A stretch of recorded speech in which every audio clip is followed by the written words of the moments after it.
گھر پہنچ کر وہ ایک دم غائب ہو گئی۔ میں نے کچھ سکون محسوس کیا، مگر وہ تو وہیں تھی میرے ساتھ، صرف وہ کسی کو نظر نہیں آ رہی تھی۔ مگر جیسے ہی میں اکیلا ہوتا وہ آ جاتی، مسکراتے ہوئے، بلا وجہ کہے لگاتے ہوئے۔ وہ ایک پل کو میری جان نہیں چھوڑتی تھی۔ جب میں واش روم جاتا تو باہر دروازے سے لگ کر کھڑی ہوتی۔ وہ میرے سوا کسی کو نظر نہ آتی تھی، نہ ہی اس کی آواز کسی کو سنائی دیتی تھی۔ آرام سے کمرے کے کسی کونے میں موجود اپنے بالوں کی اوڑ سے مجھے دیکھتی رہتی تھی، اور کبھی کبھی تو رات کو میری آنکھ کھلتی تو چھت سے الٹی لٹکی میرے اوپر جھکی ہوتی تھی۔ اس نے مجھے اتنا خوف زدہ کر دیا کہ ڈر سے میرا دل بے حد کمزور ہو گیا۔ صرف اس وقت وہ چلی جاتی تھی جب میری بیوی میرے ساتھ ہوتی تھی۔ رقابت کی آگ اس چڑیل سے بالکل برداشت نہیں ہوتی تھی۔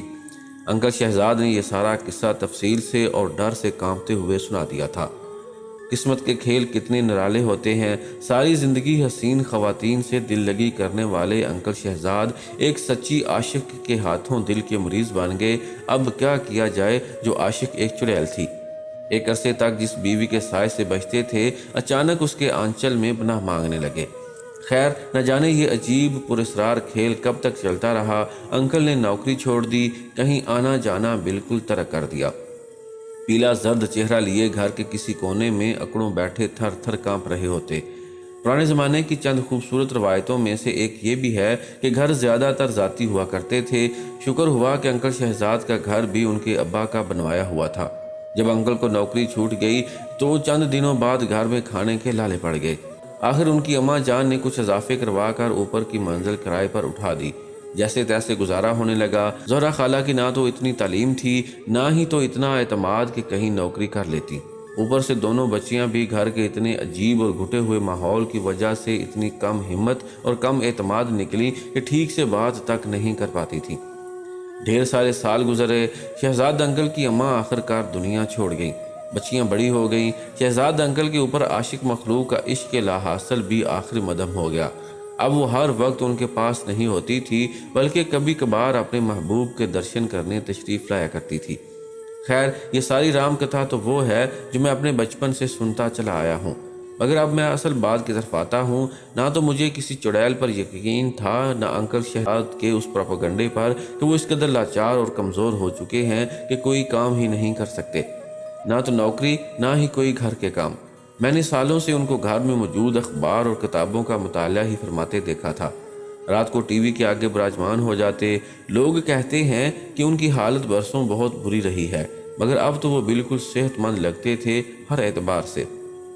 ان کا کہنا تھا کہ شدید خوف زدہ رہ رہ کر ان کے اعصاب جواب دے چکے ہیں اور وہ کوئی کام کر ہی نہیں سکتے۔ میں برسوں سے ان کے گھر کی ہر ڈیوٹی دیتا آ رہا ہوں۔ ان کے گھر کا ہر چھوٹا بڑا کام میری ذمہ داری بنا دیا گیا ہے۔ خیر مجھے کوئی اعتراض نہیں ہے، میں ان کے بیٹے جیسا ہی ہوں، مگر انکل شہزاد اور ان کا کبھی کوئی کام نہ کرنا محض ایک ڈھکوسلہ ہے۔ وہ اپنی ہڈ حرامی کو اس ڈرامے میں چھپاتے آئے ہیں، مجھے پکا یقین ہے۔